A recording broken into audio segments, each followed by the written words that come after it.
So my name's Kristie Reddick, and I'm Jessica Honaker, and we are the Bug Chicks.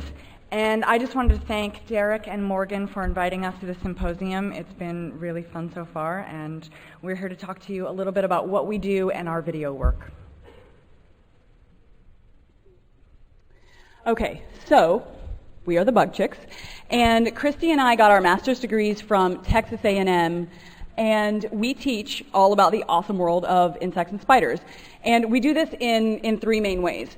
We have a digital media component, and this is mostly things like videos and podcasts. We also do some traditional print media. We have an educational coloring book out, and we're working on some books that are going to hopefully come out in 2015. And we also teach a lot of in-person workshops, and we do that here in the Portland area, actually, and across the country. But what we're really going to focus on today is the digital media component, okay, the videos. And videos are important because they're a super powerful tool to use in science communication. And it's something that entomologists have used for years to document their research and communicate it to the general public or to record things like animal behaviors. And most recently, videos have been used for entomological education, and this is where we come in. We use videos to teach concepts in a really fun and interesting way, and also it allows us to take people to places that they may not necessarily be able to go otherwise. And nature programming in general is the way the general public gets most of their information about science, and especially about insects and spiders. So in order to talk about nature programming, we really have to look at the way that nature programming has changed over the last 10 years in major broadcast media networks. So when we were growing up, nature programming was about awe and wonder, and it was about the glory of nature, and it really inspired us to get outside and to explore. And I think that most of us in this room can agree with that. It used to be this beacon, this hopeful, this beautiful nature programming. But over the last 10 years, I don't know if you've noticed, the State of the Union has changed somewhat. And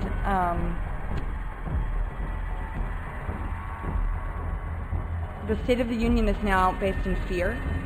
It's based in sensationalism. It's based in mockumentaries and myth. And shock value is the premium. And you only have to look at the titles from some of the major broadcast networks, some of these classic networks, to really see why we're having a problem nowadays. And it's not just television shows. It's apparently countries that can hurt us. It's animals that don't exist, that we have somehow told the general public that they do exist. This is my personal favorite as I study camel spiders. And, you know, it has extended to the news media. Gwen talked about this a lot. And it is the web media that is viral and everywhere and shoved in our faces. It's in every Facebook feed. It's in every Twitter feed. And it's also in advertising. And so how do we fight this? How do we combat this? In order to combat this, we need to really dissect and look at the different kinds of media, because media has vastly changed. Okay, so we get most of our information from a couple of different sources. The first one is the mainstream media, the mass media, and this is the faces that everybody knows, right? The CNN, the National Geographic, Discovery Channel. These are the companies that have the broadest reach, and they have a really strong social media component behind them. So as social media sort of plays a more intense role in science communication, these guys are at the forefront of that. And these are trusted, okay? They always have the right answers and the correct information.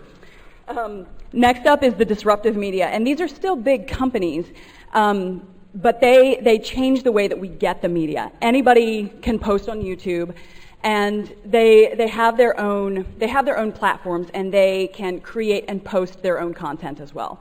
But what we really want to focus on is sort of the independent producers of these content, And Phil mentioned it earlier, a couple of these. This is a handful of science series that we really enjoy.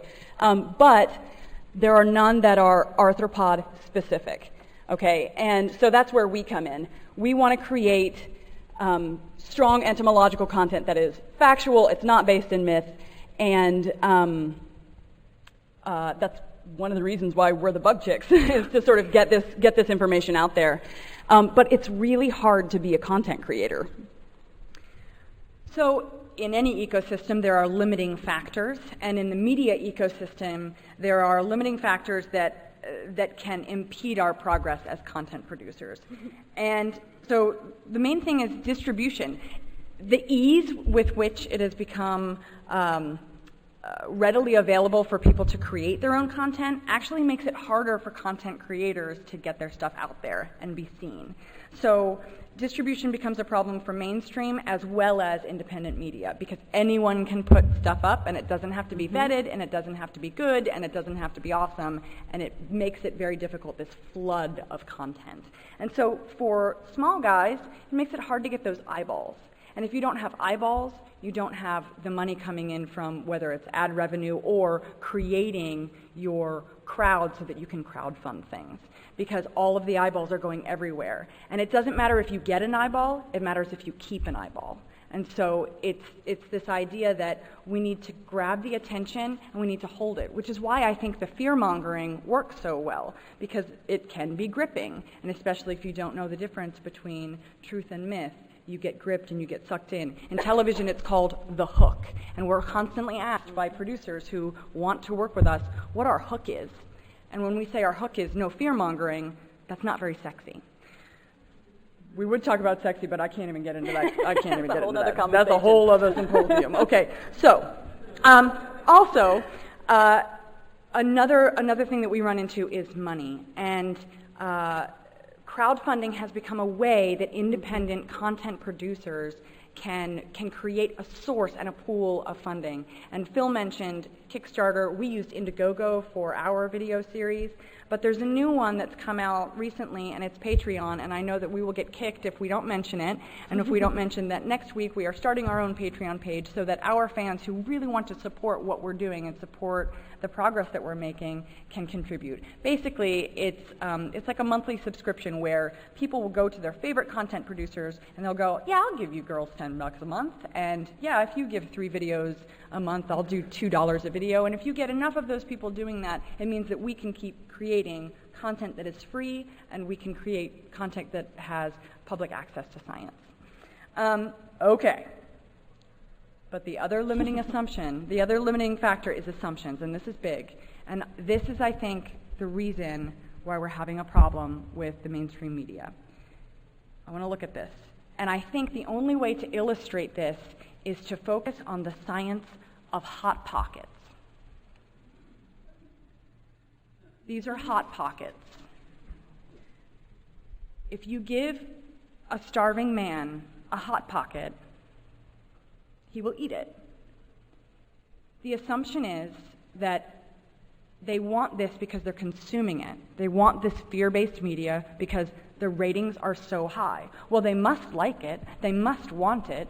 They're eating it, and they're eating it by the gallon. They're eating it all the time. But what if we changed the assumption? If you offered a starving man the choice between a Hot Pocket and a delicious lamb shank dinner with organic Brussels sprouts, maybe some people would choose this. And so I think if we can change that assumption, if we can raise that bar, and we can say, you know what, maybe if we offer you this, you will like it just as much, if not more so, than this low bar that we've been giving you. We have talked to many, many producers and many, many content creators high up in places like Animal Planet and Discovery, and they always want to lower the bar because they believe that that's what people want. They believe that the public is stupid, and we are going to work to change that with every fiber of our being. And I think that we need to do it from the inside. We want to go to broadcast media. We want our own broadcast media show, and we want to implode that assumption from the inside out. Because we are too small at this point to make an impact from the outside in. And so I think we need to do a little Trojan horse. A little Trojan horse. Okay, so the question is, what is a bug chick to do? How do we change the landscape instead of just adding to it? What we did was we did it ourselves. Last year, Kristie and I drove across the country and filmed all of the amazing insects and spiders of America. Not all of them. Well, not like every single one of them, but like a lot. Not everyone. But we did this through an Indiegogo campaign, like Kristie mentioned. Honda gave us a vehicle. ESA sponsored us. We had a ton of people who just helped us out and helped us make it happen. And right now we are working in the post-production phase of that.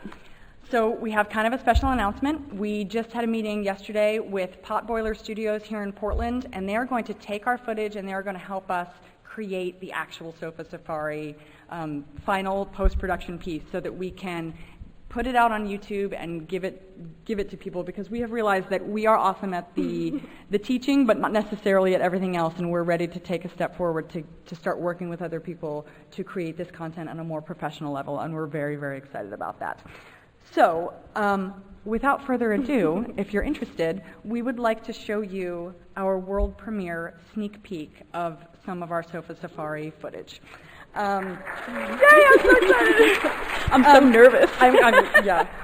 So this is just some little snippets, a little taste of our trip across the country. 5 weeks, 4 people in a van, and a very heavy couch.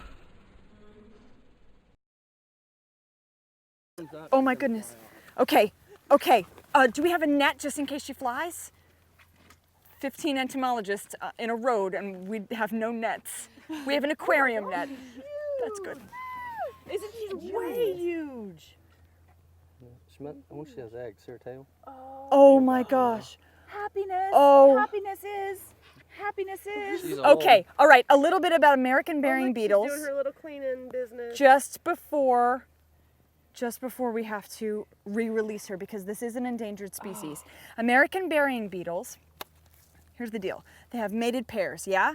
They can find a carcass within an hour of death, right? And so they fly, and what they'll do is they'll crawl underneath a carcass of sort of a large mouse, rat, bird, something like that.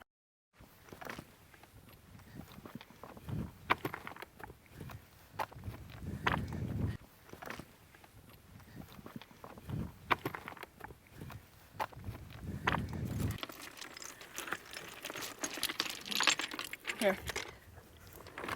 We have probably 7 or 8 moths in here. As we were walking sort of horizontally across the rocks here, we slipped just a little bit, but it dislodged. Well, you slipped first and then I slipped. But then there were moths under the rocks. So we took advantage of the situation.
right. All right. That's it. Thank you, guys.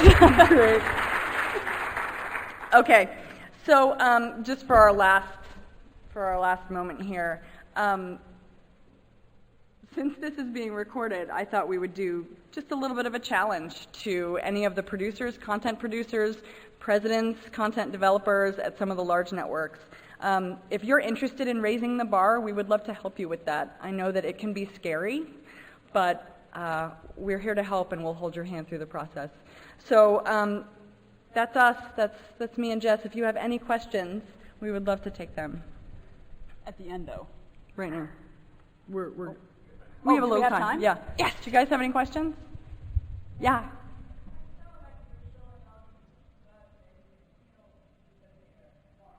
Mm-hmm.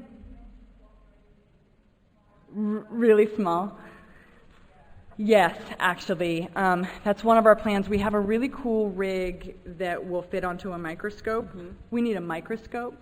So, but yes, that's one of our plans. And eventually, if this goes to season 2, if this becomes something that we can continue to do, that's definitely part of our plan. We actually want to do a whole episode of what bugs live inside the couch, because they're there. We felt them. Yeah. So the couch is in our living room right now, and I'm sure that they're still there. So yes, we do have plans for very small. Anybody else? Yeah. We are. I couldn't tell you the last time we posted something to Instagram. However, we are on Instagram as the Bug Chicks. You know what? You're the 78th person who has asked that this week, and so I think the answer needs to be yes. Yeah, yes, we're on there. Instagram, It's cool. and we'll start posting as soon as possible. And you like it? Awesome. Okay. Lots of kids. Yeah, because I don't think there's an age limit on Yes, Instagram. we're going to do it.